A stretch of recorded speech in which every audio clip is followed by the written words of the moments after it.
Well, good evening. This is Mark Tolman. If you can tell from my not fake background, I am coming to you from the state capitol. I had the opportunity to testify before two committees today. I'm going to kind of talk about that. Have Leah and Scott add any commentary that they may have heard and any other events during the day. The Senate Education Committee had a hearing on, I believe, Senate Bill 32 is the right number. I am sorry, I don't have the paper in front of me, and we are now paperless. But the point of the bill is to, same as a bill introduced last year that passed the Senate, is to allow school districts at their discretion to pay all or part of the costs of their students that might be involved in dual or concurrent enrollment. So if you have kids that are taking academic courses, not CTE courses, which are covered separately, now under current law, you can't use general district resources to pay for those. And we hear a lot that this is a barrier for some kids because they also aren't eligible for financial aid. So this is a bill that was actually proposed last year by the Wichita School District, brought to our delegate assembly, and we testified in favor along with pretty much everyone in higher education. Doesn't seem to be a lot of, well, there was no opposition. We'll see what happens in committee. The idea is it's another tool to help kind of get kids onto a college and career ready pathway. That one's pretty straightforward. And then at 3:30, the House K-12 Education Budget Committee had a hearing on 2067. Long, fascinating discussion. If you guys heard, join in. But essentially, the bill adds to current statute that directs districts to do a needs assessment from the building level up when developing their budget. This is state law. We think this is sometimes people know and follow, maybe people don't. We think most districts do have a process for developing their budget. This would specifically say boards are to allocate dollars to improve student achievement and help kids achieve the state education goals called the Rose Standards. And the language of the bill apparently comes right out of Supreme Court decisions. The bill was proposed by the Kansas Policy Institute. And I think everyone agrees that in and of itself, the bill really doesn't change much. And that, I mean, frankly, I think we would agree this is a good idea.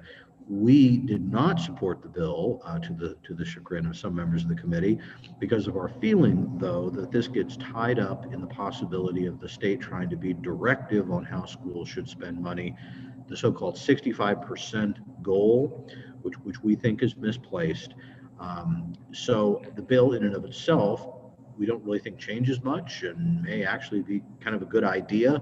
But if it's misinterpreted, then we think there could be problems, and that's why we appeared as opponents. So I'm going to let my colleagues see if there's anything they want to add and then touch on any other action today.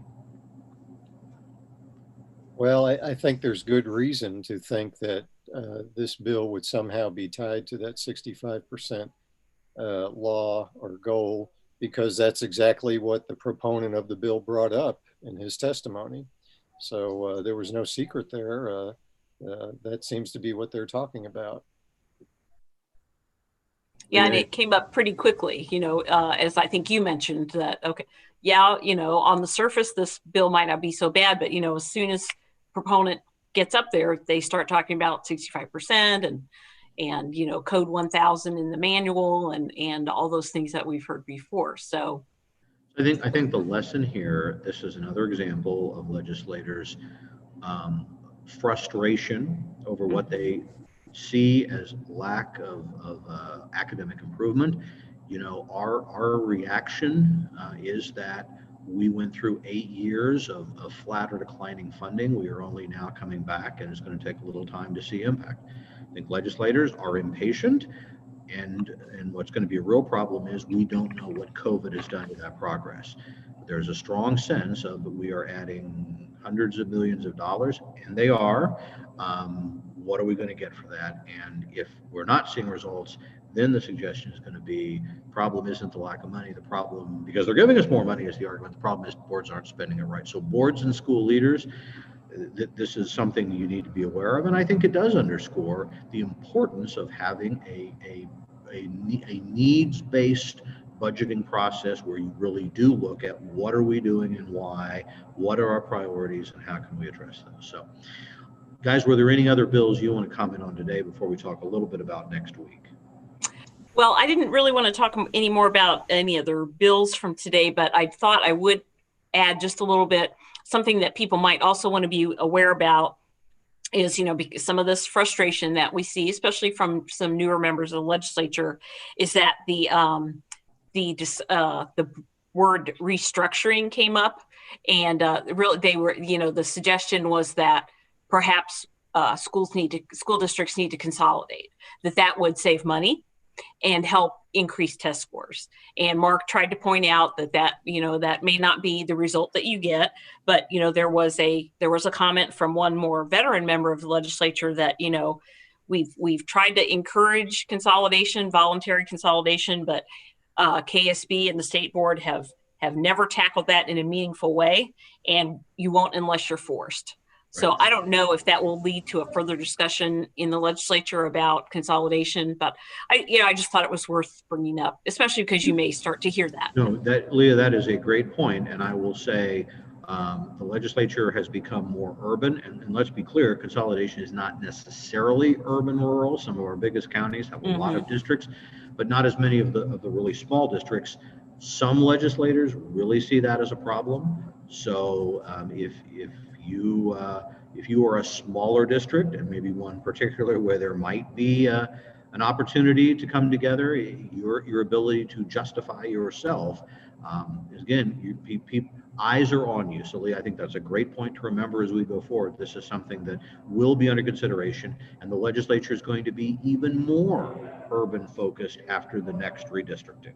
That's right, which is like a year. 2 years, year and a half. Yeah. Yeah, the next election. So Scott, unless you've got anything to add, we might just say we are now getting the agendas for next week. I don't think anything is happening tomorrow where we are testifying. It's a very slow day, but things are getting busier next week. So we'll be giving you a full new calendar tomorrow when we have all of the data. But I think we are hearing about a couple things. Is there some things you guys want to share for next week before we wrap up? Yeah, Scott, did you want to?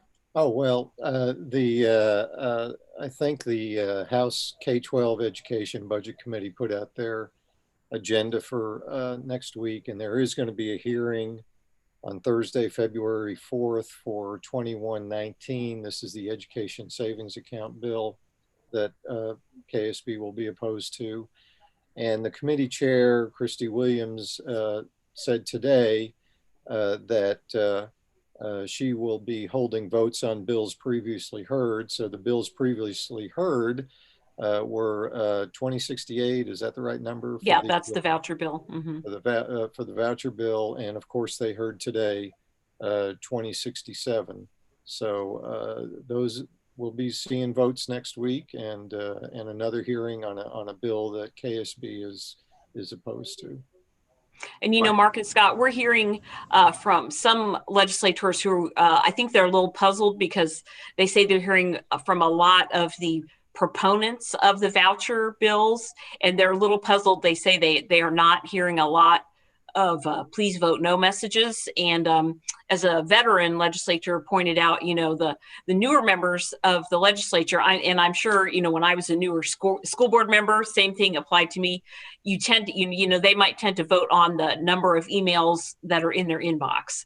So if they have 20 that say, please vote no, and they have 2 that please say yes, or vice versa, that might be, as a freshman, that might be what their inclination will be. So if we could really use your engagement and your attention to this, get out there. We put out a release today. We gave you some information in an email. All you have to do is copy and paste it. And we're asking you to contact not only your individual legislator or legislators that represent your school district, but also the members of the House K-12 Budget Committee and the Senate Education Committee, even if they are not, one of your representatives. Go ahead and contact those legislators and express your opposition. Okay, colleagues, thanks for waiting up for me again tonight. No K-12 meeting tomorrow, so it won't be quite as late as it has been, but expect some late nights next week, or at least later as we move forward. We are just now wrapping up the 3rd week of the session, coming to the end of January. And February is traditionally the time that bills are introduced and work their way through the first house. So it's only going to get busier. Stay in touch. Let us know if you have any questions. Thanks, guys.